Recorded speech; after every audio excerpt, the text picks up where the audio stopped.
여러분 안녕하십니까? 시사쇼 정치다 김보건입니다. 이재명 민주당 대표의 위증교사 혐의와 관련해서 이 대표의 육성 녹취가 처음으로 공개되었습니다. 사건 당사자인 이 대표 그리고 이 대표한테 위증을 부탁받았다는 그 전 성남시장 비서 김모 씨 간의 통화 녹취인데요. 내용과 정황 자세히 따져드리겠습니다. 한동훈 전 위원장이 자신이 명예훼손 혐의로 기소됐던 이 유시민 전 이사장에게 500만 원의 벌금형이 확정되자 이재명 대표와 민주당을 겨냥한 메시지를 띄웠습니다. 어떤 내용인지 짚어드리겠습니다. 1분 뒤에 돌아옵니다.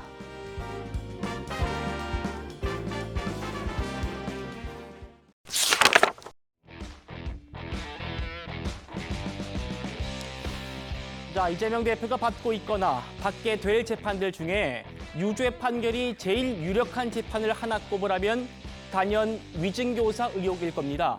오늘 국민의힘이 이 위증을 요구하는 이재명 대표의 육성 녹취 파일을 틀었습니다. 바로 시작합니다. 또 다른 신작 소설을 시작하는 모양인데 그래도 기초적인 사실은 좀 확인하고 가시는 게 좋겠습니다.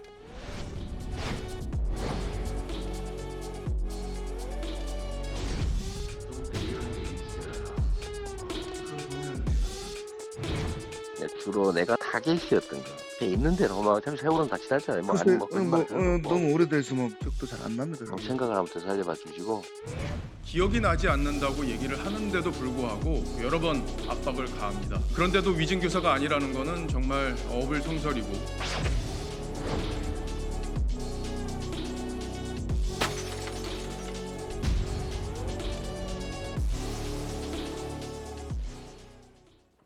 국민의힘 박정훈 의원이 공개한 이 녹취 파일은요.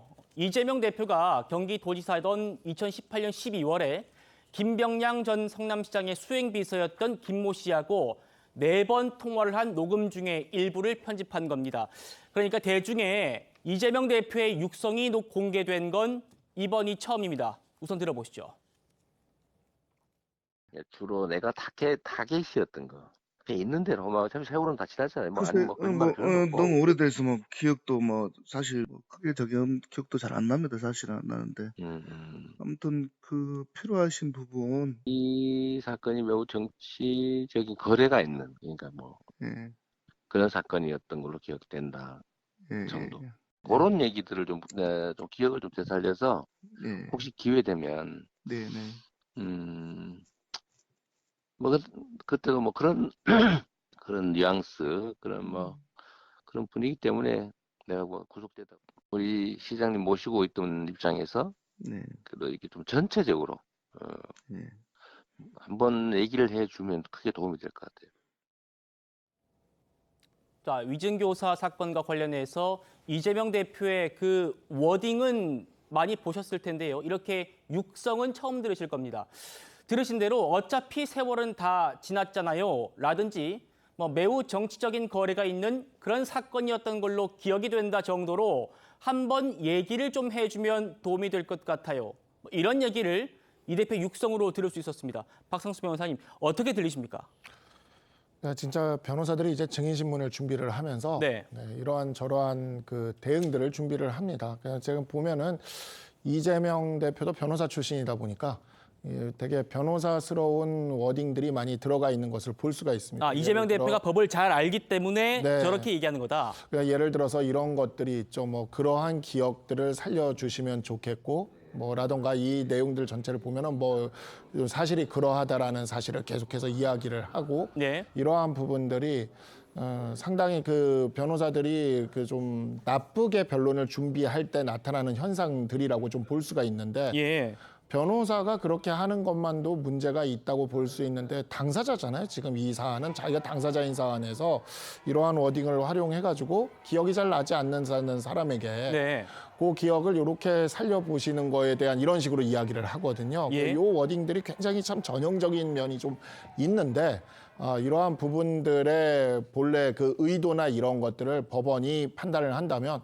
충분히 위증교사로서 그 결론을 내릴 수가 있을 것이라고 생각이 됩니다. 김준혁 대변인님, 기억이 안 난다라는 얘기를 김모 씨가 굉장히 많이 합니다. 녹취록을 저도 다 들어보니까. 그럼에도 불구하고 이재명 대표가 이런저런 얘기를 해달라는 취지로 얘기를 해요. 이게 요구다, 그리고 앞선 게 이제 위증이다 이건데 지금 박상수 변호사님 말씀처럼 이재명 대표가 법을 잘 알고 있다 보니까 이거를 좀 피해가기 위해서 어떤 뭐 이런 표현들을 쓰지 않았나 싶기도 해요. 어떻게 좀 들리시나요?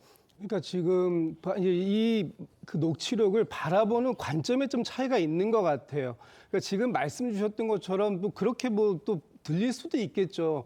그러나 또 정반대로 들릴 수도 있는 거거든요. 예를 들면은 네. 이재명 대표가 이런 말도 하잖아요. 그냥 있는 대로 또는 좀 기억을 되살려서 이런 측면의 얘기를 가지고 과연 이것을 위증을 교사했다라고까지 얘기할 수 있겠는가 하는 측면에서 보면 좀 부족하다. 이런 견해를 갖고 있는 사람들도 있는 거거든요. 예.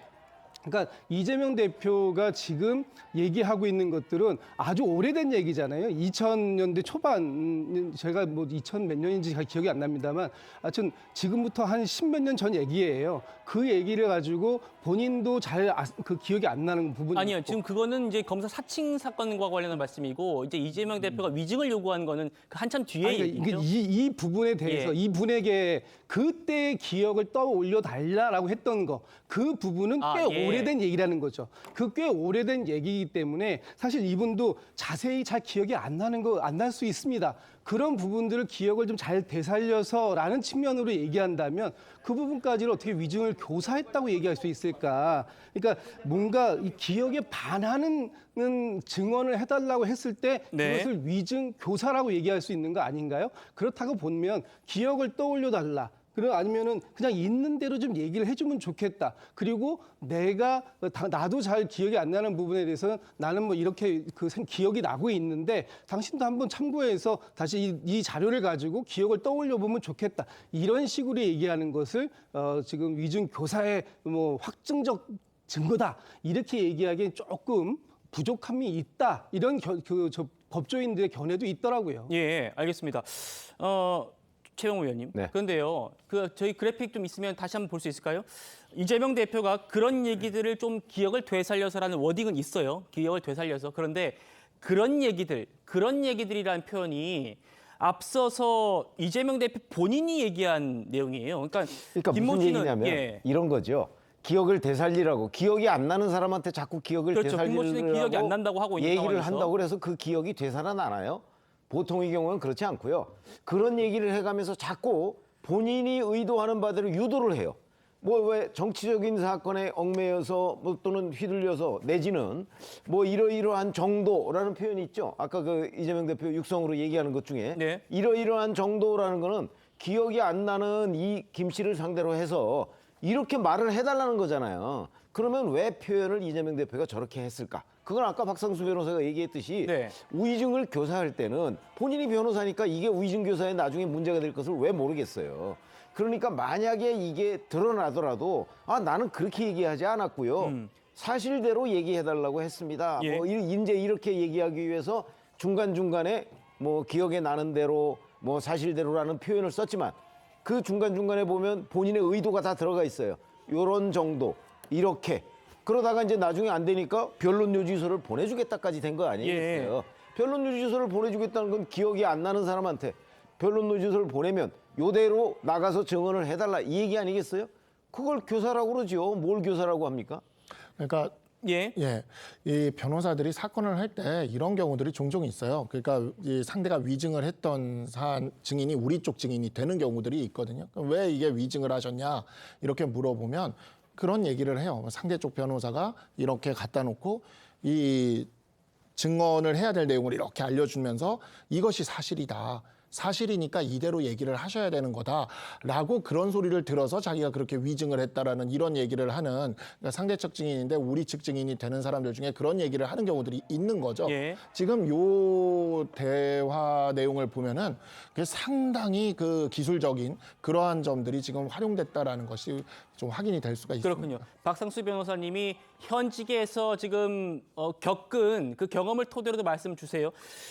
김진욱 대변인 말씀대로 분명히 좀 기억을 되살려서 얘기를 해라 이런 얘기들은 워딩들 분명히 있습니다. 하지만 박상수 변호사님이나 최 의원님은 그 의도를 봐야 된다라는 말씀 주고 계세요. 최 의원님 말씀대로 아까 변론 요지서를 보내주겠다라고 이재명 대표가 얘기를 했거든요. 그 부분도 녹취 파일에 담겨 있습니다. 들어보시겠습니다. 어떤 취지로 그 저기를 해야 되는지를 한번 네네. 그 내가 해- 저 해 변론 주시면- 요지서를 하나 보내드릴게요. 예, 그래도 그때는 되고 우리 주장이었으니까 한번 기억도 되살려보시고.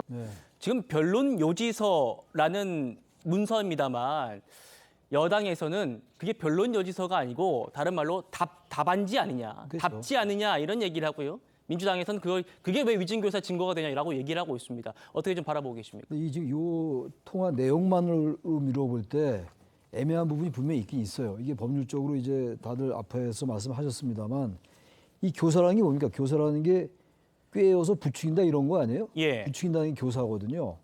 그러니까 지금 이렇게 명백하게 사실에 부합하지 않는 걸 야 그게 사실이 아닌 건 아는데 그래도 나한테 유리하게 이렇게 얘기해줘. 이런 완전한 이제 위증교사인데 그런 건 아니란 말이에요 지금. 애매하단 말이에요. 지금 말이 그때도 그런 뉘앙스, 그런 분위기 때문에 내가 구속됐다. 그렇게 얘기해달라. 이런 얘기도 나오고 또 이 사건이 매우 정치적인 거래가 있는 그러니까 그런 사건이었던 걸 기억된다. 네. 그런 대명사가 많이 나와요. 대명사요. 네, 그러니까 네. 정확하게 그게 이건 아니지만 이렇게 좀 해주시오. 하면 확실한데 이건 그건 아니기 때문에 앞서 이제 우리 김진욱 대변인 말씀처럼 야당의 주장이 나름대로 설득력이 있게도 들려요. 근데 분명한 건 근데 김모 씨가 나중에 위증했다고 얘기를 하잖아요. 본인이 다 인정을 다 얘기를 했단 합니다. 말이죠. 위증을 했기 때문에 지금 이 뭐십니까 김병량 전 성남시장 부수임소 이름이 얘기도 될 것 같은데 어제 김모 씨니까 김모 씨라고 얘기할게요. 예. 김모 씨는 이제 잘 기억이 안 난다고 계속 얘기하다가 이재명 대표 측, 이재명 지사 측이 원하는 쪽으로 얘기를 하잖아요. 이재명 대표가 원하는 쪽이죠. 원하는 쪽으로. 예. 그러니까 얘기하면서 나중에 이제 김모 씨가 위증이었다라고 얘기한단 말이에요. 그런 거로 봐서는 이게 상당히 본인은 교사를 하는구나라고 느꼈을 가능성이 대단히 커요. 본인이 네, 그 얘기를 김모 듣고 씨가. 느꼈을 때 김모 씨가 말씀이신 거죠. 이재명 대표 자꾸 나한테 얘기를 하는데 나 잘 모르는데 왜 자꾸 얘기하라고 그러냐. 그런 압박을 느꼈다는 얘기 또 나오잖아요. 뭐지 그 성남에서 상당히 이제 유명한 분이고 또 도지사고 그러기 때문에 자기가 예. 압박을 느꼈다는 취지로 얘기하는 게 나와요 나중에. 그렇기 때문에 이 위증을 했다라는 건데 그러면 이게 위증 교사로 볼 그 정황은 충분한데 이거 말로 밀어볼 때 재판부가 이걸 어떻게 판단하냐의 문제인 것 같아요. 누가 봐도 정황상으로 위증 교사를 했구나라고 느낄 만한 게 충분해요. 그럼에도 불구하고 판사가 이런 걸 아주 정확하게 너 위증 교사 했구나 이재명 대표한테 그렇게 하는 게 과연 나올까? 그건 약간 애매한 부분이 있다고 저는 느껴집니다. 최 교수님은 이 녹취 파일을 보면 그 자체로서 명확한 물증은 되지 못하는 것 같다라는 그런 점이 말씀이신 있는 것 것 같아요. 같아요. 제가 볼 때는. 김진욱 대변인께 제 질문 드려볼게요. 검찰은 이렇게 얘기합니다. 기억나지 않는다고 하는 사람한테 이렇게 저렇게 진술해달라라고 말하는 게 위증교사다. 어떻게 좀 반론주시겠어요? 그러니까 기억이 안 나는 것이 일시적으로 안 날 수도 있고 당시의 상황을 떠올려 보면 또 기억이 날 수도 있는 거잖아요. 그러니까 지금 검찰이 얘기하고 있는 또 그 지금 오늘 이 문서를 공개하면서 여당이 얘기하고 있는 건 사실상 유죄를 심증적으로 확정적으로 갖고 있으면서 듣고 싶은 대로 듣고 해석하는 거다. 지금 재판부가 아직 이 부분에 대해서 결론을 내리지 않았는데 지금 뭐 집권 여당의 의원님이 이거를 갖다가 어디서 구했는지는 모르겠습니다만 네. 이 파일을 이렇게 공개적으로 틀고 이것을 가지고 지금 전 국민들에게 유죄 심증을 지금 주입하고 있는 거 아니냐 이런 야당의 반론도 있을 수 있는 것이다. 네. 그러니까 지금 그 기억이 안 나는데 저는 예를 들어보겠습니다. 제가 기억이 안 나요. 우리 그날 뭐 했지? 라고 했는데 그때 이런 거 했잖아 라고 누가 얘기해 줬을 때 맞아. 그때 그랬지. 우리가 그거 했어. 라고 얘기할 수 있는 거거든요. 그러니까 그것을 갖다가 기억을 그러면 교사했냐. 위증을 교사했냐. 아니면 기억을 떠올리게 도와준 거냐. 라는 측면을 보면 이건 좀 얘기가 다를 수 있다. 그런 측면에서 듣고 싶은 대로 들으면 안 된다. 지금은. 정확하게 이 판단을 구할 수 있는 구하는 것이 우선이다 이런 판단이 듭니다. 그렇군요. 김진욱 대변인께서는 출처 얘기를 하셨는데 출처 얘기는 잠시 뒤에 다뤄보도록 하고요. 이재명 대표가 기억을 떠올리도록 도와줬다라고 지금 말씀을 주셨어요. 박상수 변호사님.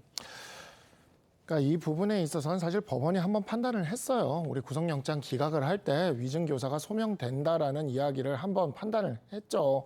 그러니까 사실 이 부분에 있어서 이 법률가들은 보면 이게 어떤 의미인지가 보입니다. 여기 지금 보면은 이런 이야기가 있어요. 그러니까 뭐 어떤 취지로 그 저기를 해야 될지를 한번 이러는데 네. 내가 그 변론 요지서를 하나 보내드릴게요. 예, 그래도 되고요라고 이야기를 하지 않습니까? 그러니까 어떤 취지로 내가 해야 되는지에 대해서 반문을 하는데 그에 대해서 변론 요지서를 보내드린다고 하거든요. 물론 이에 대해서도 철통같이 방어는 합니다.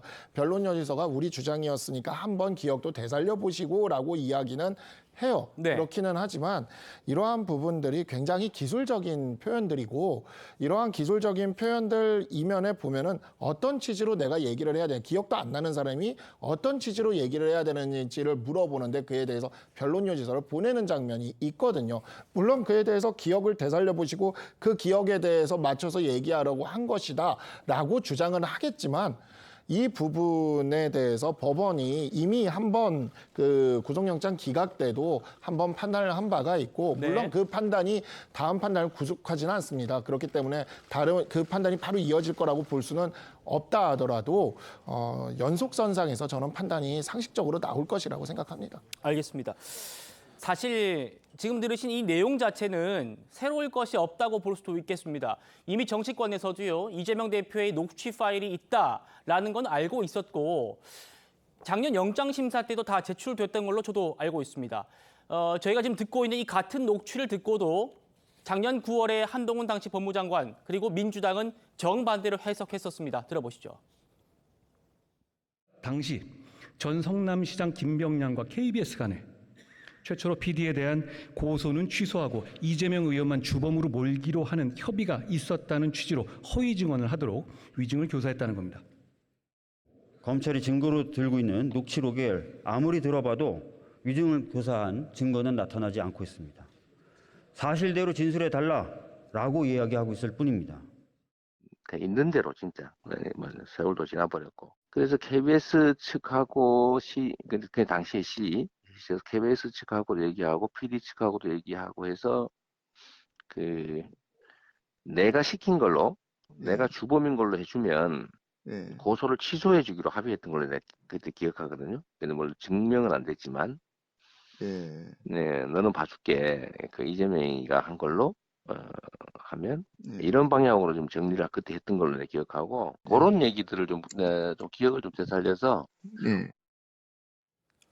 조 의원님, 네. 박주민 의원도 변호사입니다. 근데 이재명 대표가 사실대로 이야기해달라고 한다. 이게 뭐 이런 표현이 있다는 건지 아니면 사실대로 이야기해달라고 한다는 건지 모르겠습니다만 어쨌든 녹취 파일 갖고 있는 박정훈 의원은 사실대로 얘기해달라, 사실을 말해달라는 표현은 없다라는 입장이거든요. 그러니까 사실이라는 표현은 없지만 비슷한 얘기는 있었잖아요. 그건 맞아요. 근데 이제 박주민 의원한테 보이는 거는 박주민 의원은 민주당 소속이기 때문에 그 부분만 크게 보이는 거죠.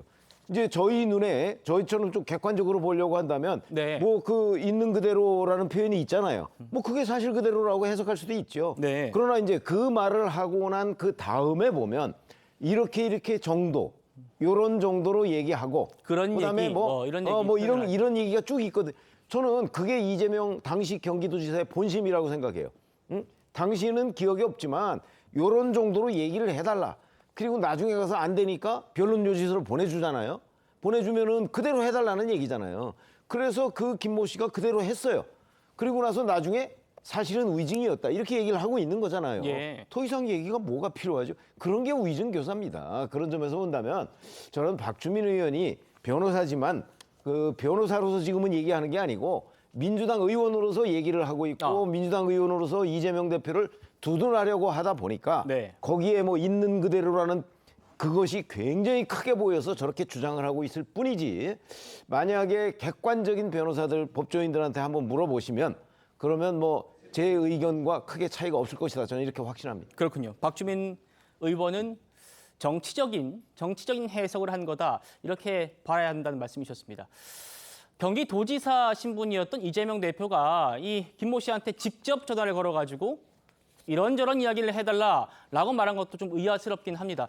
왜냐하면 이게 언제 녹음이 될지 모르기 때문이죠. 한동훈 법무장관은요 당시에 이런 이야기를 했습니다. 당사자인 김병량 전 시장이 이미 사망을 해서 반론을 제기할 사람이 없었기 때문에 이 김모 씨만 내가 압박하면 된다고 생각했을 거다라는 겁니다. 실제 녹취 파일과 한번 비교해서 들어보시죠. 2002년 검사 사칭 사건 당시의 피해자였던 김병량 성남시장이 이미 사망한 상황에서 반론을 제기할 당사자가 없다고 생각한 이재명 지사는 허위 증언을 통해서 재판을 방해하기로 계획하고. 그래서 혹시 내가 김 대표한테 도움을 좀 받을 수 있을까 싶어서. 얼마든지요. 복잡한 네, 얘기는 아니고 그냥 이제 어차피 세월도 다 지나버렸고, 예, 예. 잘 뭐 시장님은 돌아가셨고, 그러니까 당시에는 정치적으로 예. 김 비서관이 어쨌든 뭐 수행 비서관사의 핵심이었으니까. 박상수 변호사님. 네. 그러니까 실제로 이재명 대표가 시장님은 돌아가셨고 이제 뭐 뒤에 괄호 점점점 돼 있는 거는 저희 다 해석이겠습니다만, 그러니까 우리밖에 기억할 사람이 없지 않겠느냐, 뭐 이런 취지 아닐까 싶어요. 이런 게 다 녹음이 됐단 말입니다. 어떻게 좀 보십니까? 그렇죠. 이건 뭐 진짜 지금 보면은 유일하게 남은 증인에 대해서 지금 이렇게 이야기를 하는 상황이고, 사실 이 사건이 이재명 현 당대표를 살려줬죠, 정치적으로. 이 사건이 이대로 결론이 나지 않고 이 위증이 없었다면, 물론 예. 이제 위증이라고 지금 주장을 하고 있는 상황입니다. 아직은 그런 상황이긴 한데, 이것이 없었다면 아마 이재명 대표가 지금 이 위치에 있을 수도 없는 지금 그러한 재판인 상황이에요. 그렇기 그렇습니다. 박 때문에 변호사님 말씀대로 이 김모 씨가 유일한 증인이기 그렇죠. 때문에 예. 이분이 이제 증언을 해가지고 무죄가 났었습니다. 충분한, 그러니까 위증 교사의 동기가 있을 거라고는 우리가 충분히 생각할 수가 있는 사안이죠. 그러니까 범행의 동기가 만약에 있다면 어떤 상황이 있을까? 자신의 정치 생명이 걸려 있는 판결이고, 그 다음에 유일한 증인으로 남아 있는 사람이고, 그렇다면은 충분히 이와 같은 행위를 할 수 있는 동기가 있다라고 볼 수 있을 것 같습니다. 그렇군요. 최 교수님. 네.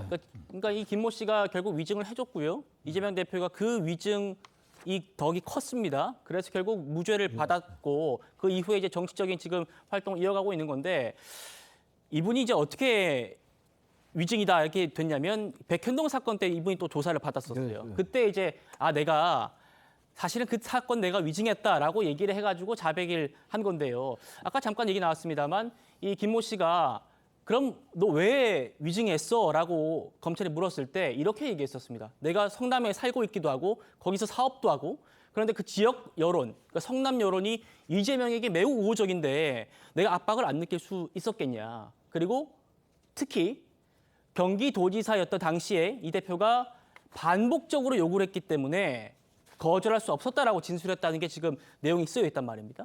어떻게 좀 받아들이십니까? 지금 그 김모 씨가 얘기했던 거, 그 이른바 자백한 거 말이죠. 위증을 했다라고 얘기하고, 위증을 한 이유가 지금 설명 쭉 하신 것처럼 성남에 거주하고 사업도 운영하기 때문에 본인이 이 대표, 이 지사의 말을 거부할 수 없었다, 이런 얘기잖아요. 네. 지역에서도 여론이 좋고 그러니까 이 지사에 대해서.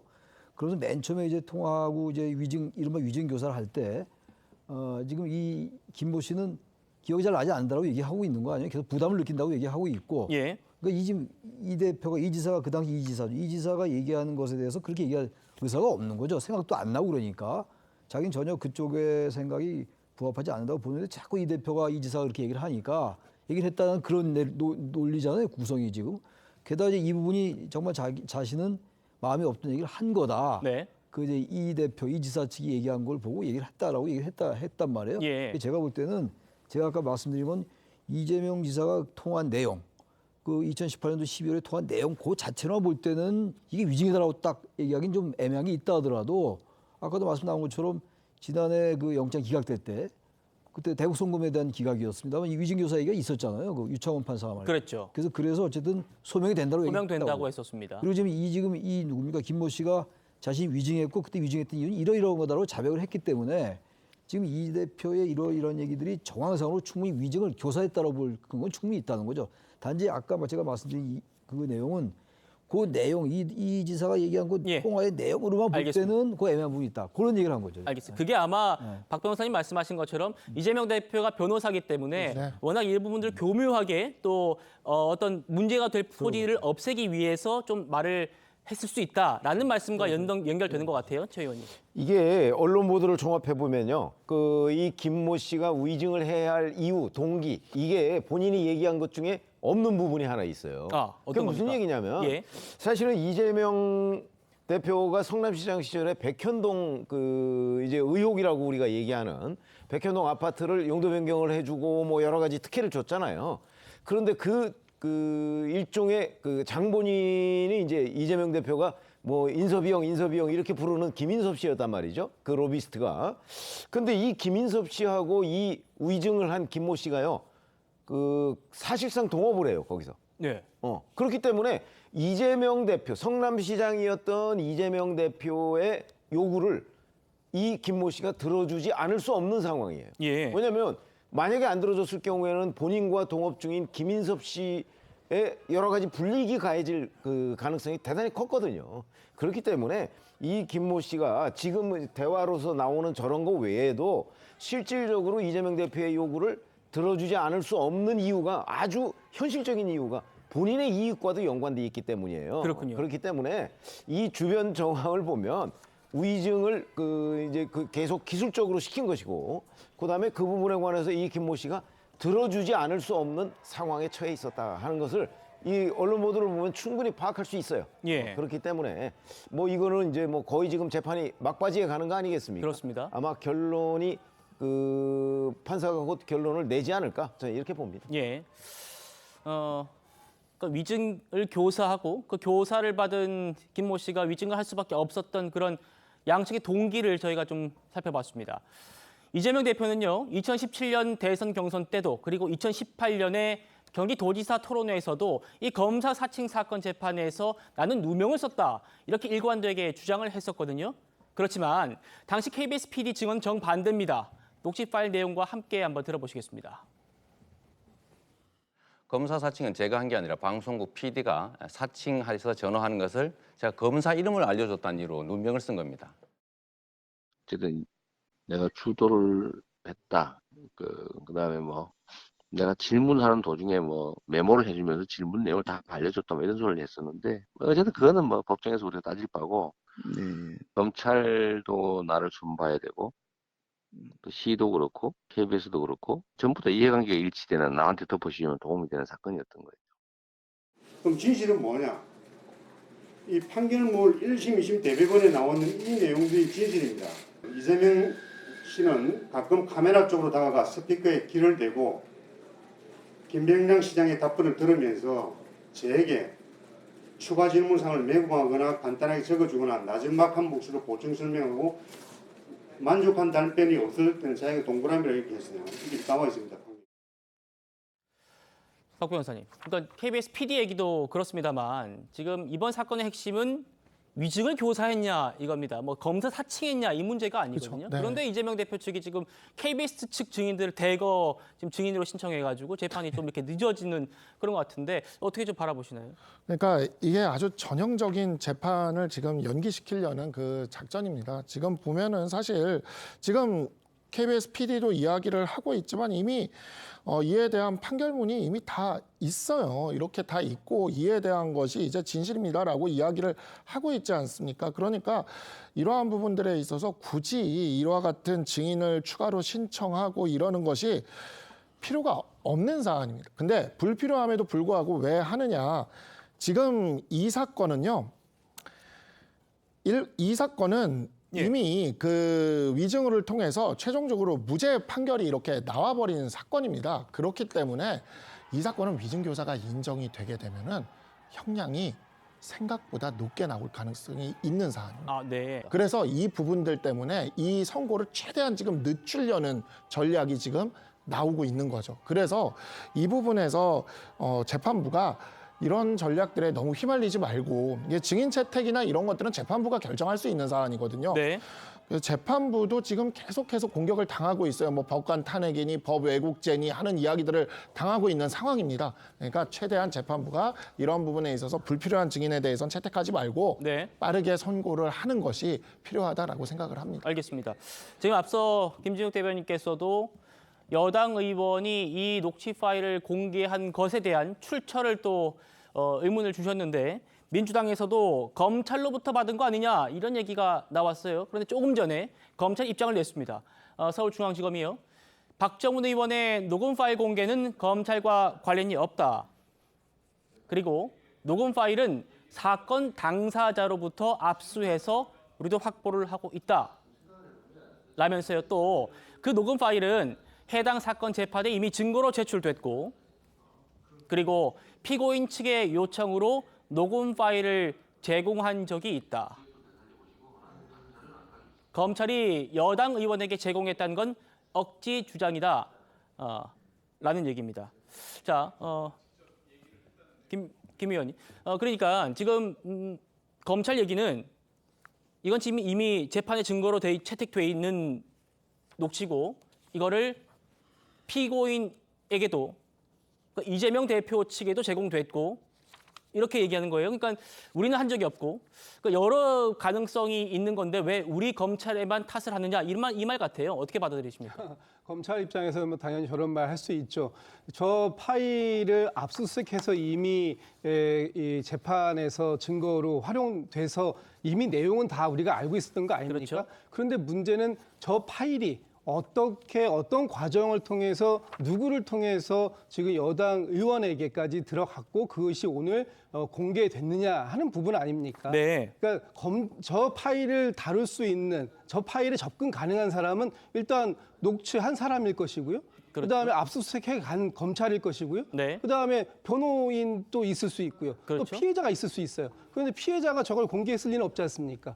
그리고 또 그 녹음 한 사람이 공개했을 가능성 물론 없다고 할 수는 없습니다만 지금 가장 유력해 보이는 건 혹시 검찰 측 아니야라고 할 수 있는 거죠. 그 부분에 대해서 검찰은 우리 아니야라고 얘기했으면 저걸로 뭐 저게 사실이라면 네. 저걸로 끝나는 거지만 여전히 의문은 남는다. 그럼 누구냐? 이런 거죠. 여전한 의문 남는다. 최 의원님 어떻게 보십니까?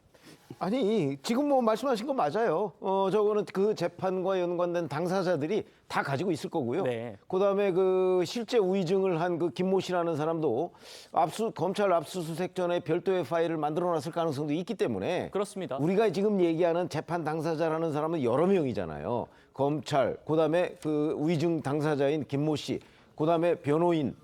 그다음에 재판부 이런 데 다 가지고 있을 거기 때문에 저거를 어느 한 곳이다 우리가 이렇게 얘기하는 지금 이게 야당에서 얘기했듯이 네. 검찰이다 이렇게 얘기하는 거는 뭐 단정할 수 있는 상황이 아니죠. 그렇기 때문에 그 당사자들 중에 누구 한 군데에서 나갔겠죠. 그러나 이게 지금 우리가 벌이고 있는 논란의 그 본질은 아니다. 예. 논란의 본질은 그 내용이 무엇이냐 그리고 그 내용이 과연 위증 교사에 해당하느냐 해당하지 않느냐 이게 중요한 것이죠. 그게 뭐 어느 경로를 통해서 유출이 되느냐는 거는 부차적인 문제입니다. 예.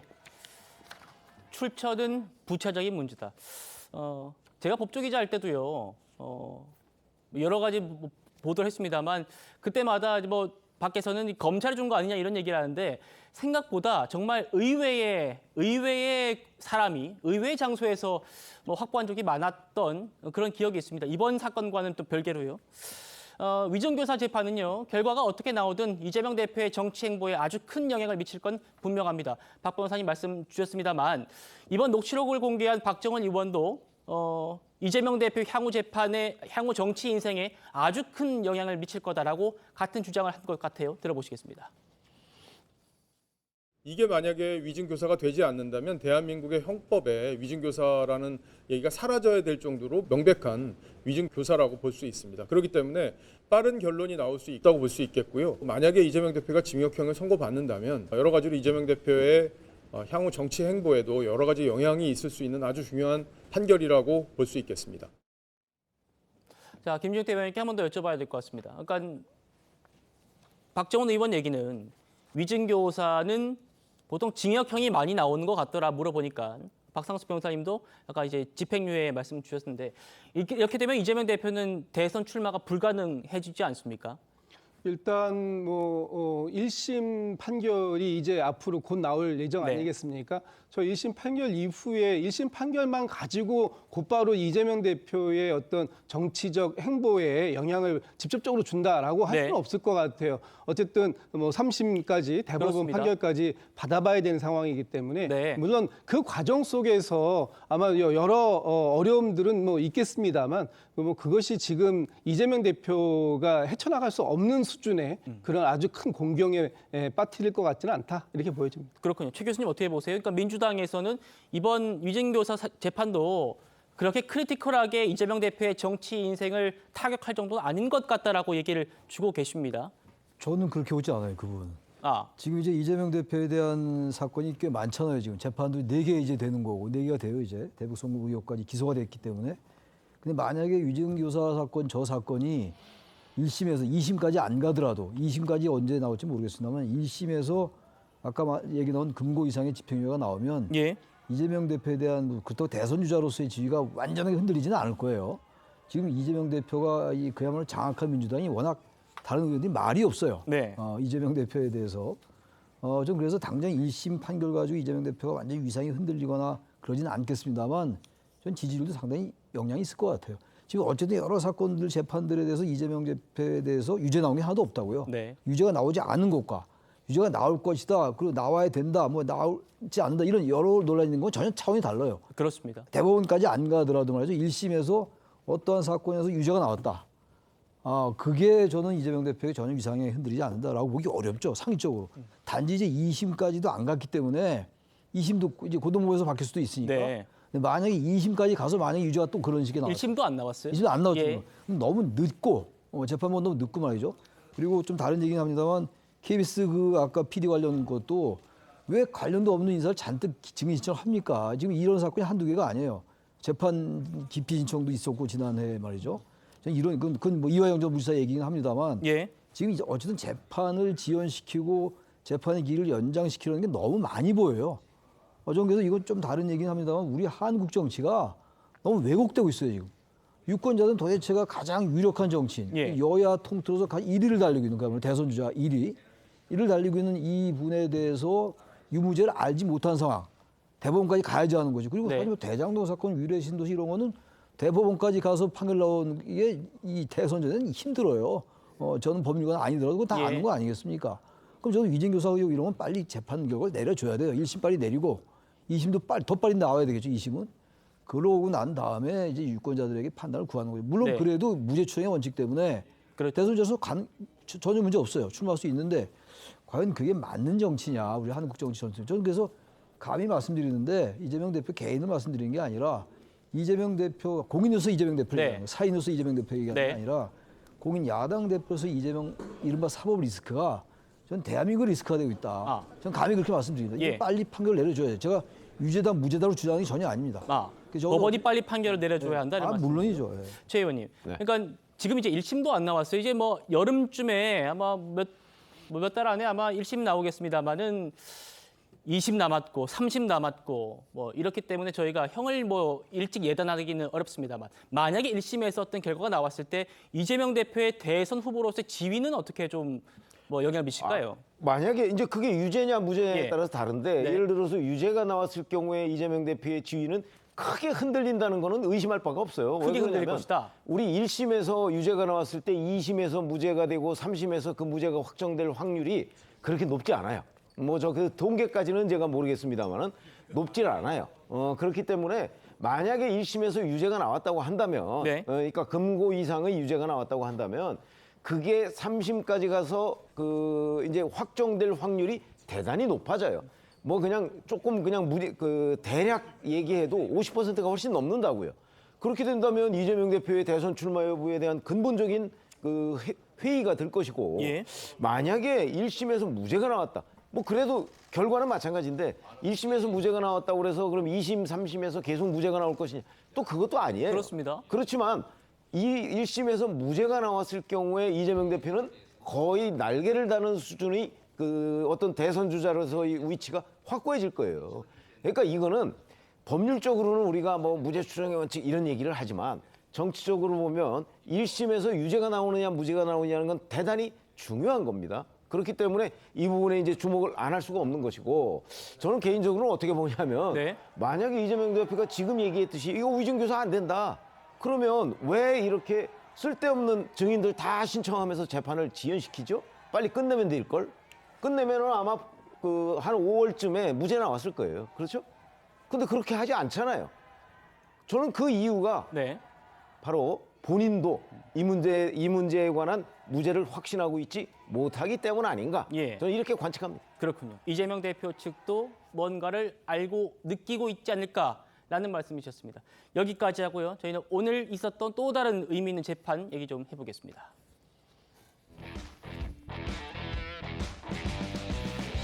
자, 한동훈 전 위원장의 명예를 훼손한 혐의로 기소됐던 유시민 전 노무현재단 이사장이요. 대법원에서 벌금 500만 원을 확정받았습니다. 당사자인 한 전 위원장은 즉각 환영의 뜻을 밝혔는데요. 먼저 유시민 씨의 어떤 발언이 문제가 됐었던 건지 듣고 바로 시작하겠습니다. 노무현 재단의 주거래은행, 그 은행의 노무현 재단 계좌를 검찰이 들여다봤다는 사실을 확인했어요. 이거 사찰 아니에요? 작년 11월 말 12월 초순쯤이라고 봐요. 그 당시 한동훈 검사가 있던 반부패 강력부 쪽에서 봤을 가능성이 높다고 판단했고요, 처음부터. 네. 자, 유시민 씨가 처음 이 말을 했던 게 2019년 12월이었어요. 그때 한동훈 전 위원장이 대검의 반부패 강력부장으로 재직할 때였는데요. 그때 한 전 위원장이 사실이 아니다라고 여러 번 밝혔습니다만 유시민 씨 유튜브와 라디오 등에서 그 주장을 계속 이어갔었습니다. 1, 2심 그리고 대법원은 뭐라고 판시했는지 같이 한번 보시겠습니다. 1심 재판부요. 정치, 사회 논객 활동 등 여론 형성 과정을 왜곡할 수 있다는 점에서 죄질이 불량하다. 그러니까 유시민 씨의 그런 사회적 지위가 있다는 겁니다. 2심 재판도 시기와 상황을 고려했을 때 비방의 목적이 인정된다. 라면서 그대로 유죄를 인정했었고요. 오늘 대법원에서 원심 판단에 논리와 법리를 오해한 잘못이 없다. 라면서 지금 1, 2심에서 했던 벌금 500만 원 그대로 인용했습니다. 오늘 확정된 거고요. 박상수 변호사님. 그러니까 이게 명예훼손이라는 게 허위란 인식이 또 있어야 되고 비방의 목적도 있어야 되는 건데 1심과 2심 대법원 모두 이걸 다 인정한 거예요? 네, 맞습니다. 그러니까 뭐 명백한 허위 사실임을 1, 2심에서 확정을 해준 것이고요. 예. 네, 대법원은 이제 법률심이다 보니까 그러한 점에 있어서 어떤 법률적인 어떤 오류가 있었는지를 봤던 겁니다. 그런데 자유심증주의 한계를 벗어나거나 그다음에 이제 명예훼손죄 성립에 관한 법리를 오해한 잘못이 없다라고 해서 법리적으로 문제가 없다라고 해서 500만 원 확정 판결을 내린 겁니다.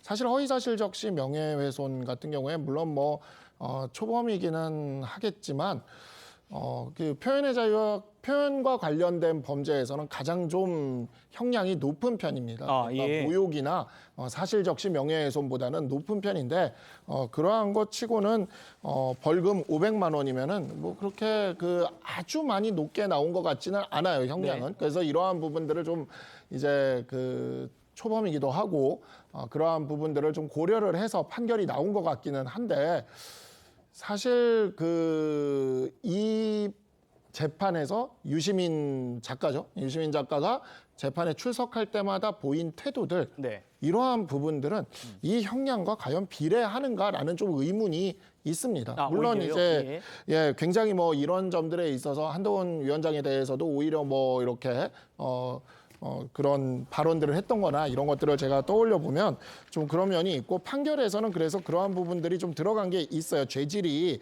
그렇게 좋지가 않다라는 부분이 이제 있는 부분이 있는데 그러한 부분들이 그러니까 죄질이 불량하다라는 부분들이 있는데 네. 그러한 부분들이 고려가 됐다면 아무리 초범이라고 하더라도 그 사회적 영향력들을 고려를 했을 때 형량은 조금 아쉽다라는 생각이 듭니다. 알겠습니다. 박상수 변호사님의 개인적인 의견이셨습니다. 법원은 죄질이 불량하다라고 했습니다. 그러니까 이 유시민 씨가 자신의 주장이 허위인 걸 알면서도 한동훈을 비방하려고 했다는 거죠. 그런데요, 유시민 씨 기소가 되기 전에 본인도 그걸 알았던 걸로 보입니다. 2021년 1월에 노무현 재단 홈페이지에 이렇게 사과문을 게재했었는데요. 당시 사과문을 제가 한번 좀 읽어드리겠습니다. 그러니까 이게 기소가 되기 전이에요. 한 전 위원장이 강하게 압박을 하니까 사과문을 올렸어요. 상대방을, 그러니까 검찰을 악마화했고 검사들의 말을 전적으로 불신했다. 내가 논리적인 확증 편향에 빠졌다라는 말도 했군요. 그리고 사실의 근거를 갖추지 못한 의혹을 제기했고 그래서 사과한다 라면서 앞으로 정치 현안에 대한 비평도 하지 않겠다. 뭐 이렇게 얘기했는데 최 의원님. 근데 정작 재판에 들어가서는 사과문 내용과 다르게 모든 혐의를 부인했단 말입니다. 그러니까 저 사과문을 올릴 당시에는 기소가 되기 전이잖아요. 네. 아마 그렇게 돼서 좀 기소를 피해보고자 했던 의도가 있지 않았나 이런 생각이 들고요. 근데 막상 기소가 되니까 돌변했잖아요. 가서 저 사과문대로 본인이 얘기했던 여러 가지의 정황에 대해서 다 부인을 해버렸어요. 예. 그러니까 이제 결국 유시민 작가가 겉다르고 속다르구나 하는 걸 이 재판에 대한 대응 과정에서도 우리가 충분히 느낄 수 있었고요. 그다음에 이게 한두 번이 아니고 워낙 여러 번 이 계좌 추적 부분에 관해서 얘기를 했고, 그리고 최초로 얘기했던 2019년 12월에도 본이 그냥 이런 계좌 추적을 한 것으로 보인다 정도가 아니고 네. 그걸 확인했다고 했습니다. 그러면 어디를 통해서 어떻게 확인했길래 이런 어떤 거짓 확인을 했는가 하는 부분도 굉장히 궁금해지는 대목이에요. 왜냐하면 우리가 보통 말을 할 때 이렇게 된 걸로 보입니다라는 어떤 추정을 담고 있는 개념하고 네. 이렇게 확인했습니다라고 하는 건 많이 다르거든요. 그렇죠. 그런 점에서 보자면 이게 과연 벌금 500만 원에 그칠 사안이냐? 그 당시에 유시민 씨가 가지고 있었던 그런 어떤 정치적 영향력 뭐 이런 것들을 감안했을 때 전 잘 이해가 되지 않는 판결이다. 예를 들어서 자, 지금 정진석 대통령 비서실장이 노무현 전 대통령에 대한 사자 명예훼손 혐의로 선고받은 형량이 있습니다. 네. 제 기억에는 아마 징역 6개월인가 되죠. 자, 그런데 그 사자 명예훼손에 대한 것도 징역 6개월인데 이거는 지금 엄연히 이렇게 현직 법무부 장관, 현직 반부패 강력부장에 대해서 있지도 않은 사실을 이런 식으로 한 게 벌금 500만 원이 이게 도대체 맞는 거냐 예. 하는 부분, 어떤 형평성 뭐 이런 부분에 관해서 좀 굉장히 의문을 가지고 있습니다. 그렇군요. 박 변호사와 같이 이번 유시민 씨의 벌금 500만 원 판결은 너무 약하다라는 말씀이셨어요. 이번 재판은요, 앞서 보셨던 대로 유시민 씨가 사과를 했는데 한동훈 전 위원장이 끝까지 짚고 넘어가면서 법원의 최종 판결까지 받은 그런 사건입니다. 증인으로 재판에 출석했을 때 한 전 위원장 목소리 들어보시겠습니다. 저는 유시민 씨나 노무현 재단에 대해서 계좌 추적을 한 사실이 전혀 없습니다. 제가 지금 이렇게 공개적으로 싸워서 이기지 않으면 유시민 씨나 그런 유사품들이 지금까지 그랬던 것 이상으로 권력과 거짓 선동으로 약한 사람들을 더 잔인하게 괴롭힐 겁니다. 김진욱 대변인님. 그러니까 기소가 되기 전에 사과를 했는데 정작 재판에 들어가가지고는 정반대의 지금 얘기를 유시민 씨가 해왔고 한동훈 전 위원장도 이거 봐라, 내가 이런 사람들과 끝까지 싸우지 않으면은 똑같은 일이 벌어질 거다라고 얘기를 한 모양이에요. 어떻게 들으셨습니까? 한동훈 전 비대위원장이 이거는 법적으로 완승했다라고 보여집니다. 그러니까 유시민 전 이사장이 사실 좀 이 부분에 대해서 아무리 일반적인 얘기를 한다고 하더라도 네. 조금 더 사실관계를 정확하게 확인하는 부분, 그 부분을 놓쳤다라는 그 부분에 대해서는 굉장히 경솔했다라는 지적을 안 받을 수 없어요. 물론 이제 사과도 하고 실제 비방의 목적이 있지 않았다. 예. 그렇기 때문에 명예훼손까지 이르지 않았다.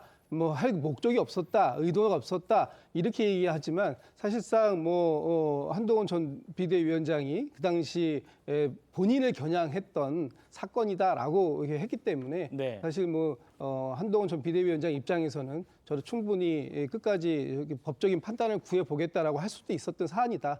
네, 어쨌든 이번 계기를 통해서 한 가지는 확실한 게 있습니다. 그러니까 누구든지 뭔가 주장할 때는 확실한 근거를 가지고 해야 된다는 것도 있고요. 다만 그런 근거가 좀 부족하더라도 어떤 주장을 할 수는 있는데 그런 주장까지 이 법의 테두리에 막히는 부분이 발생되는 건 아닌가라는 좀 우려점도 함께 갖고 있다 이렇게 말씀드리겠습니다. 알겠습니다. 아직 대법원 판결에 대해서 유시민 씨의 입장이 안 나온 것 같은데요. 일단 항소심 이후에는 작은 오류를 갖고 법원이 유죄를 선고했다. 라면서 대법원까지 상고했습니다. 한번 들어보시겠습니다.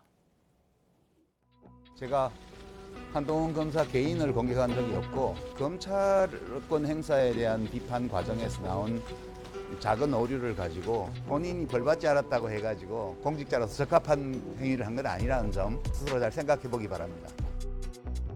자, 최 교수님, 그러니까 기소 전에는 내가 확증 편향에 빠졌다라는 얘기까지 하면서 비평도 멈추겠다고 했는데 정작 항소심 이후에는 아주 작은 부분 작은 오류를 갖고 판결했다라고 지금 얘기를 했단 말입니다. 어떻게 좀 들으셨습니까? 유시민 노무현 재단 전 이사장이죠.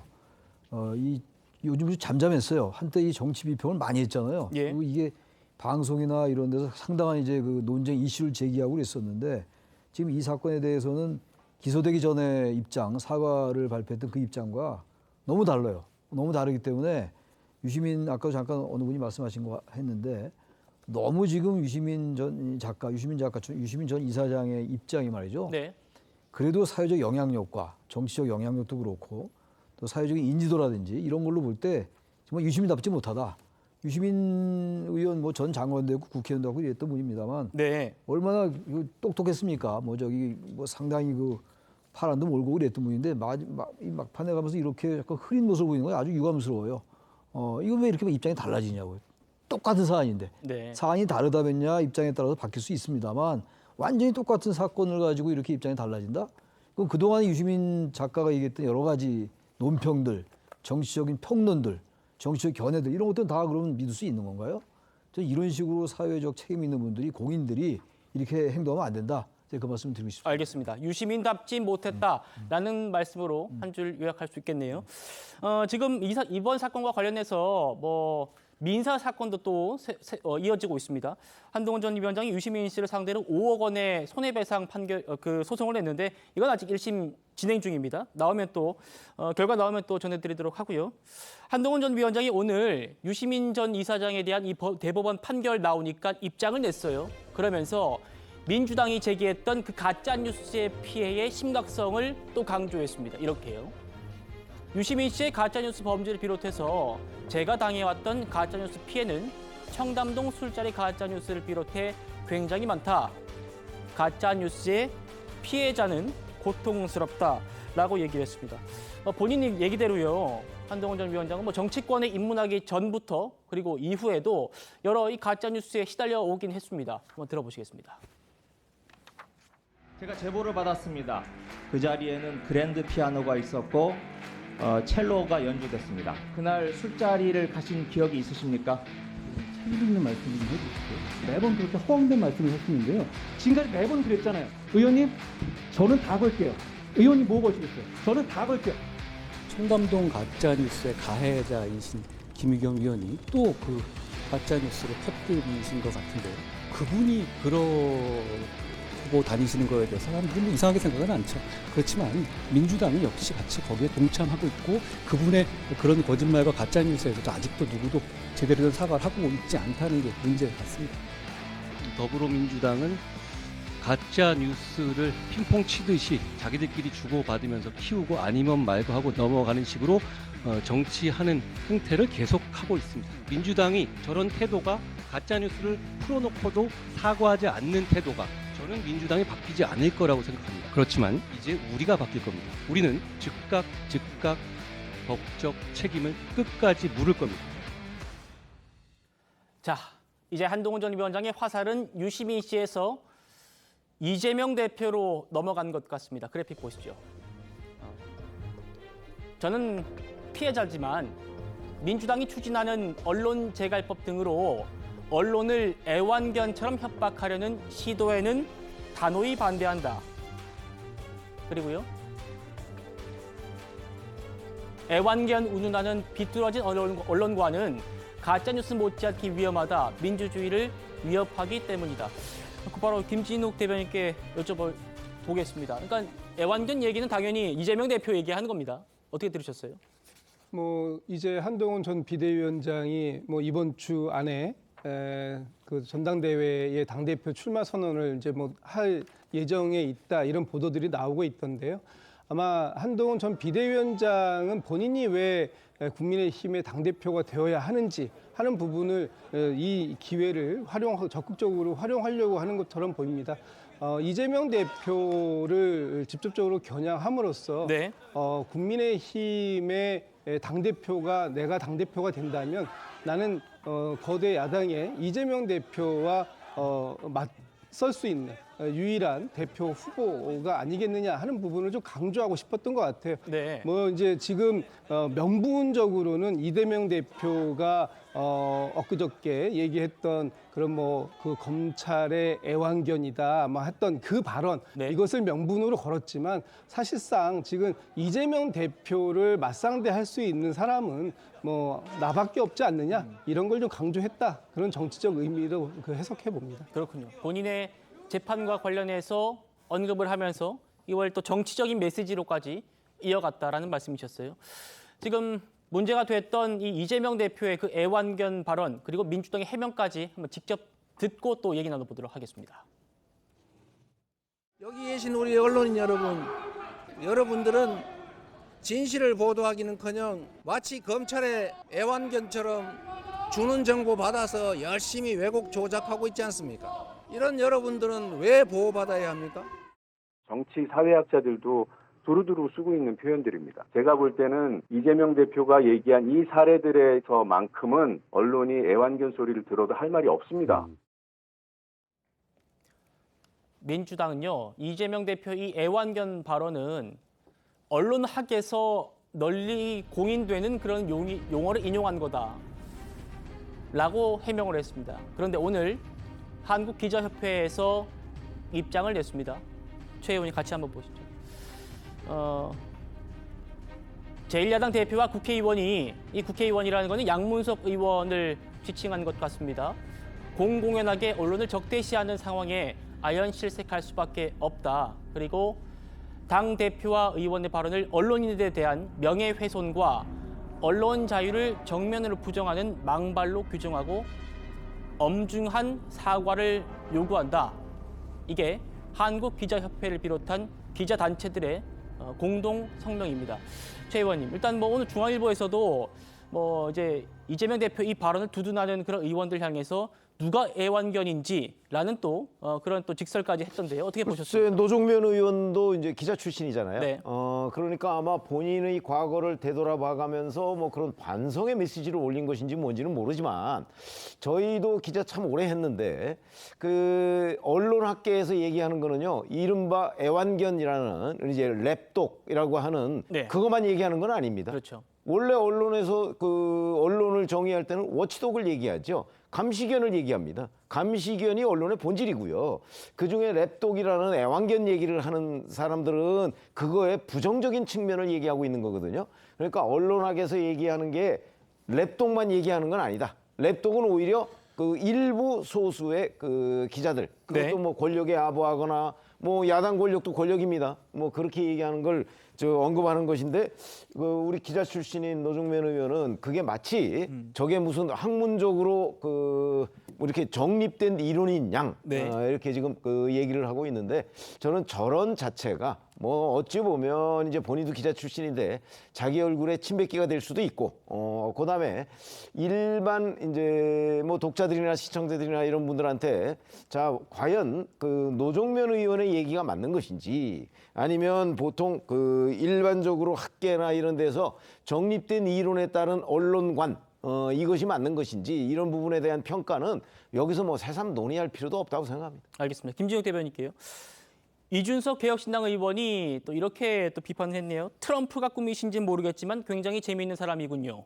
어떻게 좀 반론 주시겠습니까? 그러니까 지금 이재명 대표가 발언했던 게 다소 과하게 들렸을 수 있습니다. 뭐 충분히 그렇게 들을 수도 있고요.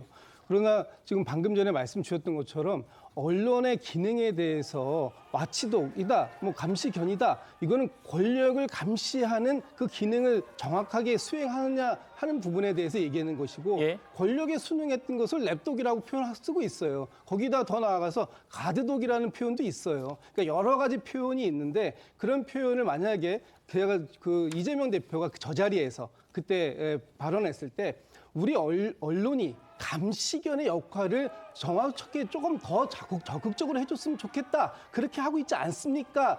하고 있지 않잖아요. 라고 얘기했다면 아마 이렇게까지 문제가 됐을까요? 아마도 뭐 검찰의 애완견이라는 그 애완견이라는 단어에 꽂혔기 때문에 지금 이렇게 일반화시키고 크게 얘기하고 있는 거 아니겠습니까? 사실 검찰에서 지금 그 얘기하고 있는 뭐 얘기들을 받아 쓴다.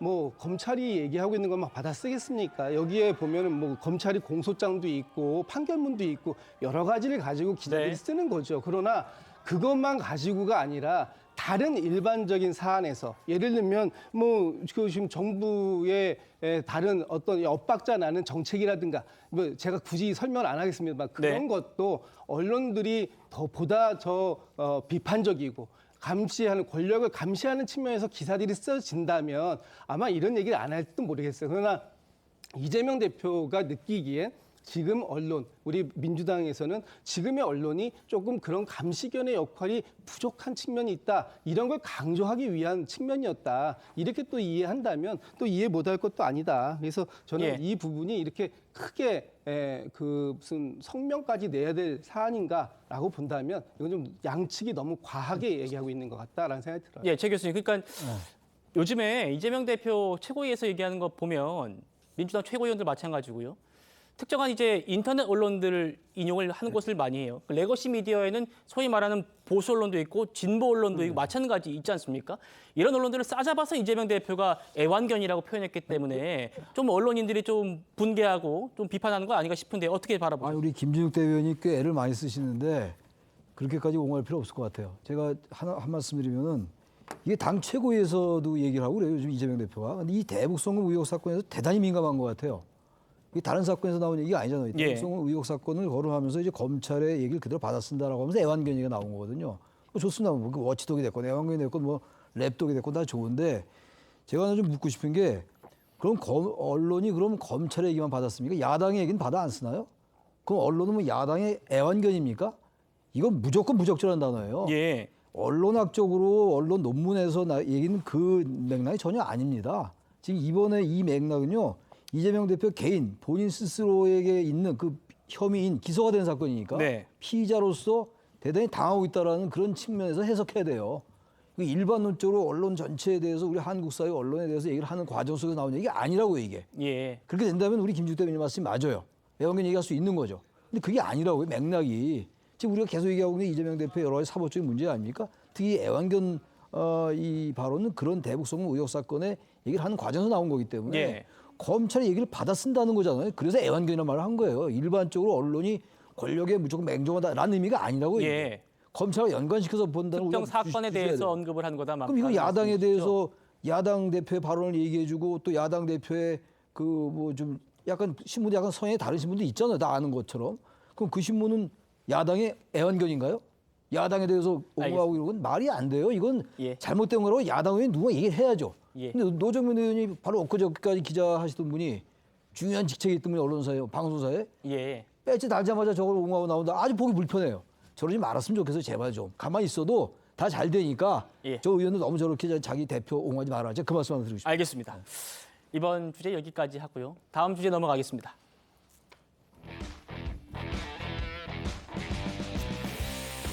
네, 이어지는 거기도 합니다. 불법 대북 송금 사건까지 이재명 대표의 재판이 4개로 늘어났죠. 그 이후에 이재명 대표의 그런 말의 수위가 한층 높아졌습니다. 방금 들으셨던 검찰의 애완견 발언에 이어서 오늘은 공개석상에서 이화영이 정신이 나갔겠냐라는 말도 했습니다. 한번 들어보시겠습니다.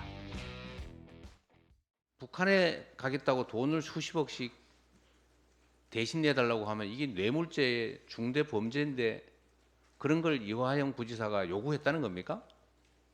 이화영 부지사가 정신이 나갔거나 바보거나 그런 사람입니까? 김성태는 북한한테 그 합의서 받아가지고 그것 때문에 주가 올라서 엄청난 이익을 받는데 거기는 아무 대가를 주지 않고 10원도 안 줬고 오로지 아무 관계도 없는 경기도만을 위해서 100억씩이나 몰래 처벌을 감수하면서 갖다 줬다. 이게 말이 됩니까? 네, 박상수 변호사님. 이재명 대표가 이 발언을요, 최고위 그 종료되기 직전에 한 번 더 추가해가지고 발언을 자처해서 한 건데 조금 뭐라 그럴까요? 예전에 그 재판 3개 할 때랑 4개 할 때가 좀 다른 것 같아요, 태도가. 어떻게 바라보십니까? 일단은 확정 판결문이 나왔다는 거에 대한 굉장히 큰 부담감을 가지고 있는 것 같습니다. 이것이 이제 이화영 부지사 이게 이제 지금까지는 검찰만 비판하면 됐어요. 사실 네. 검사가 뭐 정치 검찰이고 검사가 뭐 저기해서 그렇다라고 얘기하면 되는데 법원에서 판결이 그냥 이렇게 나와버린 거거든요. 그 심지어 대북 사례금이라고 하고 판결문 내용들 보자라고 얘기하는데 판결문 내용 나오는 거 하나도 지금 이재명 대표에게 유리한 게 하나도 없는 내용들인 거죠.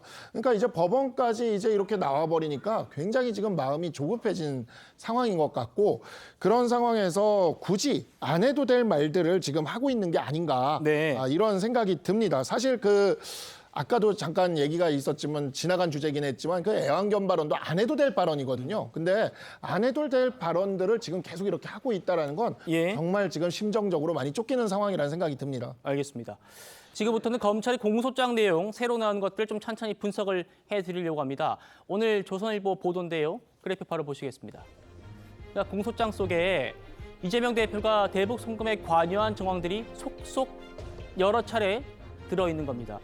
그러니까 방북 비용을 합의한 뒤에 북한과 접촉을 시도했다는 그런 정황도 공소장에 담겨 있고요. 또 다음 그래픽이에요. 이재명 대표가 이 자신의 방북비를 쌍방울이 대납한 사실을 알고 승인했다라면서 그 이후에 직접 리종혁 조선아트의 부위원장과도 통화를 하려고 했는데 그게 불발됐다라는 내용도 공소장에 담겨 있다고 합니다. 최 의원님. 저게 2019년이죠. 2019년 7월에 필리핀 마닐라에서 이제 국제 대회라는 게 열립니다. 근데 그 국제 대회에 이제 그 쌍방울 그룹 이화영 전 부지사, 그다음에 북한의 리종혁 아태위 부위원장, 뭐 송명철 아태위 실장, 부실장 뭐 이런 사람들이 참석을 했거든요. 근데 그 자리에서 이제 이재명 대표의 방북과 관련한 그 쌍방울 그룹과 북한 간의 협의가 있어요. 그때 이제 사실은 처음에는 500만 달러를 북한에서 요구했었는데 그거를 이제 줄이고 하다가 보니까 300만 달러로 합의를 한 거예요. 맞아요. 지금 그래픽 바로 보여주시죠, 같이. 네, 그게 300만 달러로 합의를 한 거거든요.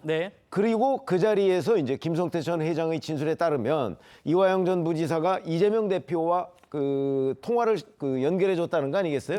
그때 김성태 전 회장이 자, 저도 방북을 같이 추진하겠습니다. 라고 얘기하면서 서울 가서 인사드리겠습니다. 이렇게 얘기를 했다는 거죠. 근데 그 부분에 관해서 이재명 대표는 기억이 안 난다고 얘기를 했습니다. 전화 통화를 안 했다가 아니고 기억이 안 난다고 지금 얘기를 하고 있는 상황이거든요. 자, 그러면 이제 이 부분에 관련한 진술이 과연 김성태 전 회장 한 사람이냐? 그렇지 않아요. 쌍방울 그룹 부회장이었던 방용철 전 부회장도 비슷한 진술을 하고 있고 방용철 전 부회장은 직접 북한 측하고 이 액수를 협의했던 사람이에요.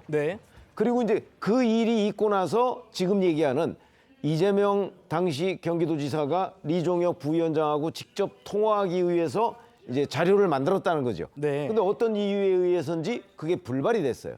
근데 이제 자료를 만들어 놓은 게 아마 검찰에 입수가 된 것으로 보입니다. 그러니까 북한과 300만 달러의 이재명 경기도지사 방북 비용에 합의한 뒤에 직접 이재명 대표가 그러니까 당시 경기도지사가 이종혁 부위원장한테 우리 북한에 가서 만납시다. 이렇게 하고 뭐 이런 얘기들을 하려고 준비를 해놨던 거죠. 근데 그게 안 돼 있다는 거예요. 근데 그것들이 다 지금 검찰의 증거로 남아 있습니다. 자, 이 부분을 과연 뭐 창작 소설이다 이렇게 얘기하고 그냥 넘어갈 수 있는 사항인지 그런 것들이 이제 앞으로 재판 과정에서 굉장히 궁금해집니다. 그렇군요. 박상수 변호사님. 작년에 이 대북 송금 혐의로 영장을 쳤을 때 검찰이 그때보다도 이번 공소장이 훨씬 더 내용이 구체적인 게 많습니다. 같이 한번 이어서 보시죠. 이화영 씨가 이렇게 얘기했다는 겁니다. 내가 호구냐? 이런 얘기를 또 했대요. 그러니까 처음에 최 의원님 말씀 주셨습니다만 방북 비용 협상할 때 이화영 씨가 500만 달러를 요구받았는데 내가 호구도 아니고 달라는 대로 다 줄 수 없는 거 아니냐? 그렇게 이화영 씨한테 얘기하니까 이화영 씨가 그러면 한 100만 달러만 주고 좀 한번 추진을 해보자 이렇게 얘기했다는 거예요. 또 설득을 어떻게 했냐면 이화영 씨가 이재명 지사와 함께 방북해서 협약식 내용을 공개하면 그러니까 김성태 회장이 같이 가가지고 이재명 지사 뒤에서 서 있고 이게 카메라에 잡히고 하면은 쌍방울 너네 무조건 30대 그룹 된다. 되는 쪽으로 진행하자. 그랬다는 거예요. 그리고 이재명 지사 방북만 되면은 모두에게 좋으니까 진행하는 게 어떨까 싶다라고 김성태가 얘기하니까 이화영 씨가 아이고 김 회장 고맙다 라고 했다는 내용들이 다 공소장에 다 들어갔다는 겁니다. 이거는 작년에 영장 심사할 땐 없던 내용인데 아마 그 이후에 이 검찰이 좀 보완 수사를 해가지고 들어간 모양이에요. 어떻게 좀 바라보시나요? 그러니까 훨씬 혐의가 지금 구체화되고 있다라는 생각이 들고요. 이렇게 구체화되는 혐의들이 지금 하나씩 나오고 있는 거죠. 지금 이제 이재명 대표 입장에서는 이러한 부분들이 굉장히 지금 자신의 목을 조여온다라는 느낌을 좀 많이 받고 있을 겁니다. 네. 이러한 정황들이 계속해서 하나씩 공개가 되고 있고 이번 판결문에서도 나오지 않았을까. 이게 구체적으로 본인이 경험해 보지 않았으면 몰랐을 그러한 사실들이 있다라고 이렇게 되는 건데 예. 이러한 점들, 이런 구체적인 정황들이 증언들을 통해서 맞춰져 들어갈 때 혐의에 대한 입증과 증거가 이제 그것이 유죄로 판단될 확률이 올라가는 거죠. 그래서 이제 이러한 부분들이 새로 추가가 된 것은 이재명 대표 쪽의 입장에서는 이제 새로 또 방어해야 될 전선이 늘어난 겁니다. 예. 네, 그래서 앞으로 더 좀 험난한 그러한 과정들이 기다리고 있을 거라고 생각이 듭니다. 알겠습니다. 김진욱 대변인께 반론 기회 좀 드려야 될 것 같습니다. 지금 검찰의 공소장이잖아요, 저 내용이. 네. 검찰의 공소장이라는 게 뭡니까? 검찰의 일방적인 주장인 거죠. 여전히 저기에는 이재명 대표의 방어권이 아직은 포함되지 않은 부분 아닙니까? 그렇다면 이재명 대표가 어떤 앞으로 이 재판 과정에서 어떤 방어를 할 수 있는지 하는 부분에 대해서 이제 지켜봐야 될 필요가 있고요. 지금 저 공소장은 사실상 유죄의 추정의 보도를 좀 요구하고 있는 공소장 아닌가. 유죄 심증 저 공소장만 보면 예. 진짜 유죄예요. 그렇지 않아요? 검찰이 제공하고 있는 공소장만 보면 유죄가 다 틀림없지요. 그러나 그럼에도 불구하고 막상 재판에 들어가 보면 재판에서 다툼의 여지가 상당히 많이 있고 또 일부 무죄 나오는 경우들도 많이 있지 않습니까? 예. 그렇기 때문에 검찰의 공소장이라고 하는 것이 무조건 범죄 사실이 소명됐다 이렇게 보여지기는 어렵고 저기서 한 가지만 예를 들어볼까요? 2019년 7월 달에 리종혁하고 전화 통화를 하기로 시도한다. 그런데 결국 불발됐다. 네. 이거는 그냥 일방적 주장 아닌가요? 어떤 뭐 통화가 돼서 그 과정 속에서 거기에서 구체적인 합의 사안이 얘기가 있었다든지 이런 것들이 나오지 않고 있는 상황에서 시도했는데 불발됐다. 이게 공소장에 있다고 해가지고 범죄 사실이 됩니까? 아, 물론이죠. 예, 물론, 그렇기 예, 때문에 그렇죠. 아직까지는 검찰이 유죄를 추정하고 있는 단계이지 이 이재명 대표가 저 공소장에 내용이 들어 있다고 해서 유죄다. 이렇게 얘기하는 것은 이르다라는 얘기를 말씀드리겠습니다. 맞습니다. 예. 네. 지금 제가 정리를 하면 일단 공소장에 들어가 있는 내용이다. 네. 재판부에서 이번 판결문 한 건 아니다라는 점을 짚어드리면서 박 변호사님 짧게 네. 반론 주시겠어요? 그러니까 뭐 말씀하신 게 다 맞습니다. 네. 공소장은 검찰의 주장을 쓴 것이 맞죠. 근데 우리 이재명 대표가 아니라 일반인이라고 한번 생각을 해봅시다. 일반인 사건에서 공소장이 쓰여질 정도, 즉 기소가 되는 사건에 최종적인 무죄가 나올 확률이 몇 % 정도 되실 것 같습니까? 3에서 5% 정도 됩니다. 예. 그 소리는 95에서 97%는 기소가 되면 우리나라에서는 유죄가 나옵니다. 그만큼 검찰의 수사가 심한 것이 아니라 검찰이 그만큼 신중하게 기소를 하고 있습니다. 이번에도 충분히 신중한 기소가 있었고 물론 3에서 5%의 가능성, 일반인을 기준으로 봤을 때 그러한 가능성은 늘 있는 것이기 때문에 우리가 100%라고 얘기할 수는 없지만 공소장의 내용이 그냥 허투루 들어간 것은 아니다라고 좀 말씀을 드리겠습니다. 알겠습니다. 물론 공소장 내용이 다 맞는 건 아닙니다. 하지만 작년에 비해서 지금 이재명 대표의 혐의가 더 구체적으로 적시돼 있다는 점은 분명해 보입니다. 여기까지 하고요. 저희는 넘어가도록 하겠습니다. 네, 이뉴스 이 사람 두 번째는 김호중 씨입니다. 뺑소니 음주운전 혐의로 구속된 분인데 사고 발생 35일 만에요. 피해자와 합의를 했다고 합니다. 그래픽 바로 보시죠. 예, 피해자와 접촉하기 어려워가지고 합의까지 시간이 걸렸는데 향후 재판도 성실히 받겠다. 김혜성 기자님, 이런 입장을 내놨네요. 네, 무려 35일 만에 지금 피해자와 합의를 했다라는 내용이 나왔는데요. 사실 그렇습니다. 양측 모두 일관된 입장은 경찰에서 서로의 연락처를 알려주지 않았기 때문에 합의를 하는데 시간이 오래 걸렸다라고 이야기를 하고 있거든요. 근데 뭐 피해자의 입장을 생각해 본다면 일견 이해가 되는 부분도 있습니다.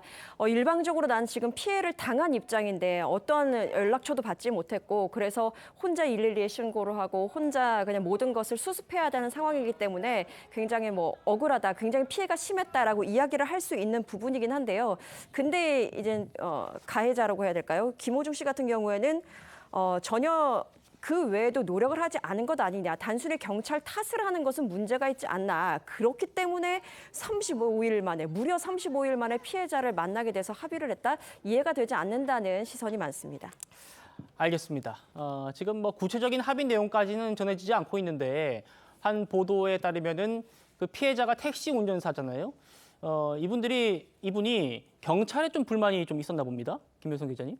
네, 그렇습니다. 일단 갑자기 택시 위로 이제 네. 가해 차량 김호중 씨의 차량이 그렇죠. 올라와서 덮친 상황이기 때문에 맞아요. 우리가 보는 것보다도 피해를 당한 입장에서는 굉장히 큰 사고로 더욱더 큰 사고로 충격이 더 컸을 텐데요.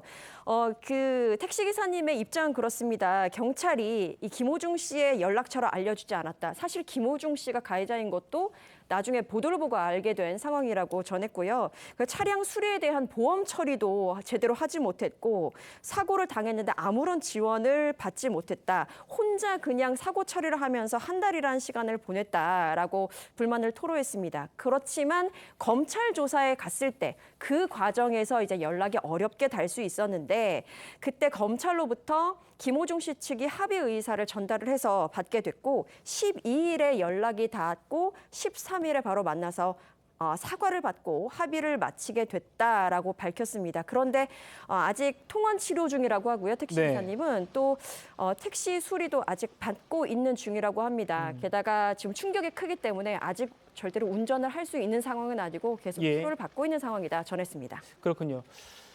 여기에 대한 경찰의 입장은요. 그 가해자 측이 김호중 씨 측이 문의를 하지 않았고 연락처는 개인정보여서 함부로 알려줄 수 없었다라고 지금 얘기를 하고 있습니다. 보시는 것처럼요. 피해자 연락처를 알려주지 않는 게 규정을 지키는 거다. 본인이 피해자를 확인하려고 노력을 해야지 경찰 탓할 건 아니다. 이렇게 얘기했습니다. 최 의원님.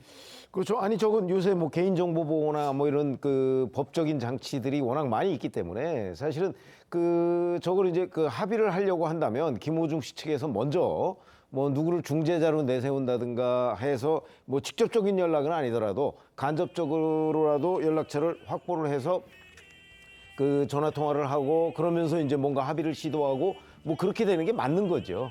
그렇기 때문에 저거는 뭐 제가 보기에 경찰을 탓할 건 아니고요. 이제 김호중 씨가 뭐 변호인 측이나 뭐 이런 쪽을 통해서 아마 시도를 좀 먼저 했어야 되는 건 아닌가. 그런데 그게 지금 35일이라면 너무 늦어서 지금 피해자는 자기 돈으로 지금 뭐 차량 수리도 하고 여러 가지들을 처리하고 있는 굉장히 불편한 상황을 맞았잖아요. 적어도 저런 부분은 좀 뭔가 해소해 주려는 경찰의 노력은 좀 있었어야 하는 거 아니냐. 뭐 좀 이런 생각은 듭니다. 그렇죠. 박상수 변호사님, 이번 어쨌든 합의를 했어요. 피해자와.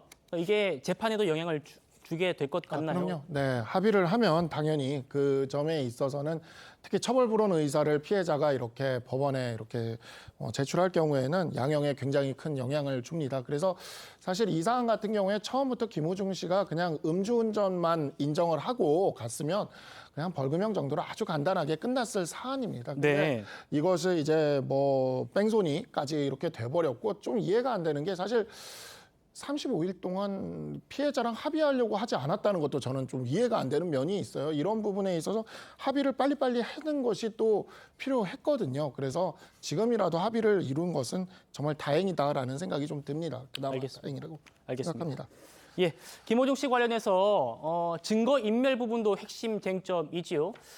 이와 관련해 가지고 영장 심사 과정에서 나눴던 그 대화 일부가 좀 공개가 됐습니다.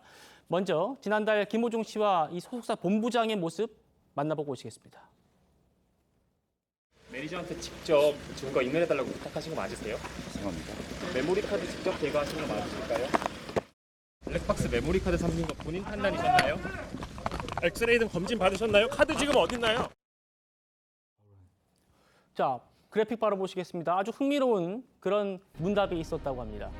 그러니까 김호중 씨 소속사 본부장이 메모리 카드를 삼켜서 증거를 인멸한 혐의가 적용돼서 영장 심사를 받았는데 판사가 그게 음식이냐 소화가 되던가요? 라고 하니까 김호중 씨 본부장이 소화가 됐습니다. 라고 얘기를 했다는 겁니다. 뭐 소화가 됐다는 게 배에서 없어졌다는 건지 아니면 몸 밖으로 나왔다는 건지 모르겠습니다만 김효성 기자님 설명을 좀 해주시죠. 네. 영장실질 심사 중에 오갔던 내용입니다. 판사가 말씀하셨던 대로 메모리 카드를 먹었나요? 그게 음식인가요? 소화가 되던가요? 라고 질책성 있는 발언이지 않았을까 싶습니다.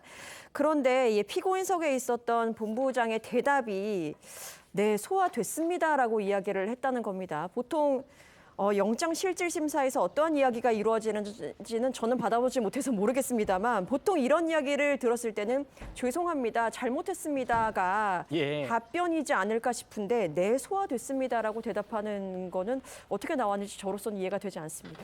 알겠습니다. 김호중 씨의 구속 기간은 이틀 뒤에 끝납니다. 그 이전에 이제 김 씨를 재판에 넘겨야 되는 상황인데 한번 수사 속보 나오는 대로 또 전해드리도록 하겠습니다. 다음 이 사람입니다. 네, 최태원 SK 회장 그리고 노소영 씨 모습 보이는데요. 이혼 소송 항소심 판결에 대해서 최태원 회장이 직접 설명을 했습니다. 그리고 국민께 사과드린다면서 90도로 고개를 숙였는데요. 영상으로 만나보시겠습니다. 무엇보다 먼저 개인적인 일로 국민들께 걱정과 심려를 끼쳐드린 점 사과드립니다. 네, 사법부의 판단은 존중돼야 합니다. 하지만 저는 이번에 상고를 하기로 결심하였습니다. 재산 분할에 관련돼서 객관적이고 좀 명백한 오류가 발견되었습니다. 그리고 그 오류는 아주 치명적이고 큰 오류라고 들었습니다. 자, 그리고 최 회장이 재판부가 심각한 오류를 범했다라고 입장을 냈는데요. 이겁니다.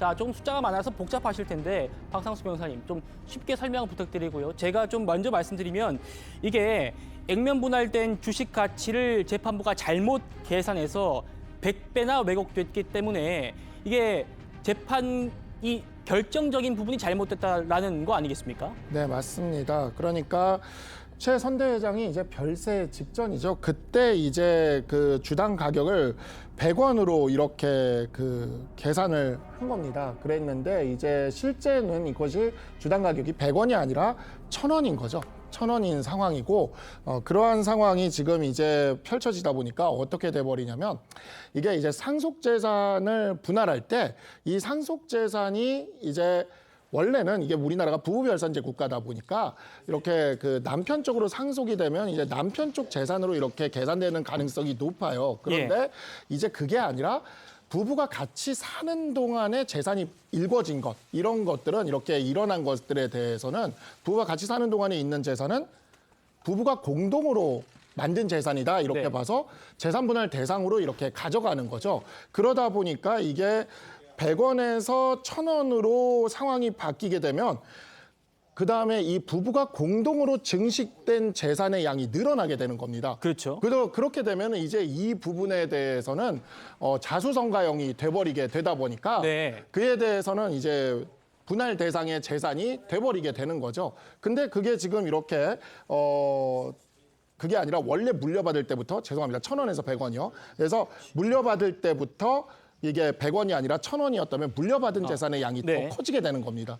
그렇게 되면 이제 이 부분은 특유재산으로 봐야 되니까 이 부분은 분할 대상이 아니다 이렇게 보면서 이 부분에 결정적 오류가 있었으니 이 재산 분할 판결은 잘못된 것이다라고 이야기를 한 겁니다. 그런데 요즘 우리 재판부가 어떠냐면요.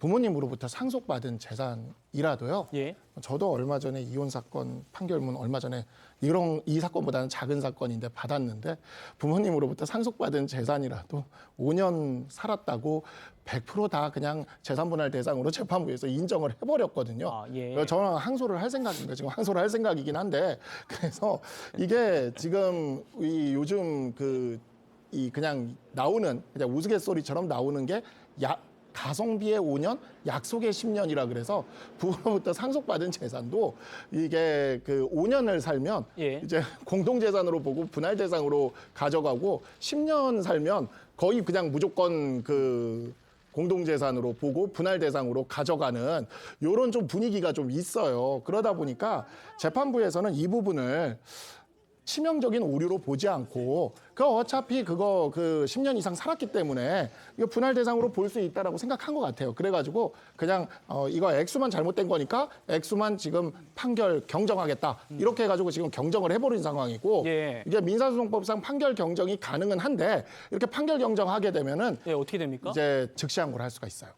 즉시 항고. 경정에 대해서 예. 이 경정을 한 것이 이제 그게 잘못됐다라고 이야기하면서 바로 즉시 항고를 할 수가 있는데 즉시 항고라고 하면 어떻게 되는 건지 좀 설명을 좀. 그러니까 이 경정된 것이 판결 경정으로 해소될 사안이 아니다라고 네. 이 부분에 대해서만 다퉈서 즉시 항고를 해서 이제 그에 대해서 한 번 더 재판을 판단을 다시 받아보는 판결을 다시 받을 수 있는 건가요? 네, 맞습니다. 그래서 그 부분을 지금 하겠다는 거거든요. 그러니까 판결 경정에 대한 이의 신청을 하겠다는 게 즉시 항고를 하겠다라는 이야기를 하고 있는 거죠. 근데 이제 재판부가 지금 보기에는 이것이 자수성가형이든 상속 재산이든 어차피 10년 이상 살았기 때문에 지금 이제 분할 대상으로 보고 있다라고 좀 보입니다. 예, 박상수 변호사님께서 수임하고 계신 그 사건의 케이스를 들어서 또 설명을 주셨는데 최 의원이 상식적으로 좀 여쭤보고 싶어서요. 네.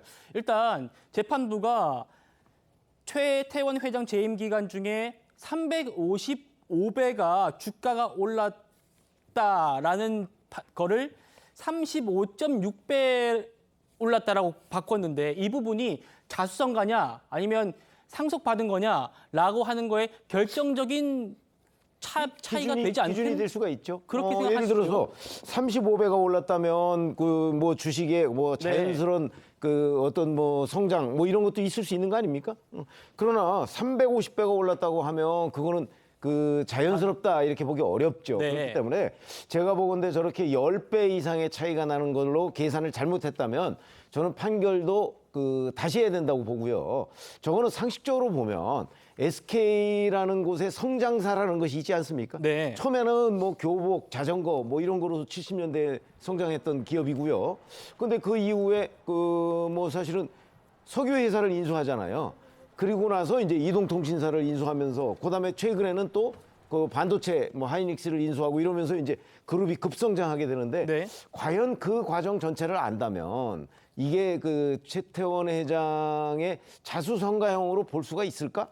저는 그렇게 보기는 현실적으로 어려운 거 아닌가 한 관점에서 보면 이번 판결이 더군다나 저런 결정적인 오류까지 있으면 저 부분을 감안해서 저는 판결 자체가 새롭게 이루어져야 하는 것 아닌가 이렇게 생각합니다. 그러니까 박 변호사님, 그러니까 저희가 상식적으로 생각하기에는 한 30년 동안 35배 올랐으면 그것과 350배가 올랐으면 판단이 좀 크게 다를 것 같은데 법리적으로 아닐 수도 있다라고 지금 재판부가 판단을 한 것 같은데요. 그러니까 이제 어떻게 해석을 해주신다면? 그러니까 제가 아까 얘기한 거는 이게 공동재산으로 재산분할 대상이 되느냐 하는 측면에서 이야기를 한 거고 기여분을 따진다면 지금 최병문 위원님 말씀하신 것처럼 네. 이 기여분이 최태원 회장의 기여인지 아니면 노소영 관장의 기여인지에 대한 이 기여분 부분에 있어서는 이 부분은 조금 보기에 따라서는 영향을 줄 수 있는 부분은 분명히 있습니다. 그런 점에서 이게 치명적인 오류로 보고 즉시항고를 지금 하려는 것 같고 즉시항고를 하게 되면 이와 같은 재판부의 결정이 판결 경정으로 고쳐질 것인지 아닌지에 대한 이러한 부분들이 단순한 판결 경정으로 될 것인지 아닌지에 대한 이런 부분들이 1차적으로 판단이 이루어질 것이다 이렇게 볼 수 있겠습니다. 알겠습니다. 최태원 회장이 자수성가한 사람인가라는 부분이 재판의 쟁점이었기 때문에 그 부분에 대한 수정이 필요한 부분이어서 이게 어떻게 또 재판부가 다시 판단할지도 궁금해집니다. 알겠습니다. 오늘 소식 여기까지 하고 1분 뒤에 돌아오도록 하겠습니다. 네, 저희는 내일도 오후 5시 10분에 찾아뵙겠습니다. 여러분 고맙습니다.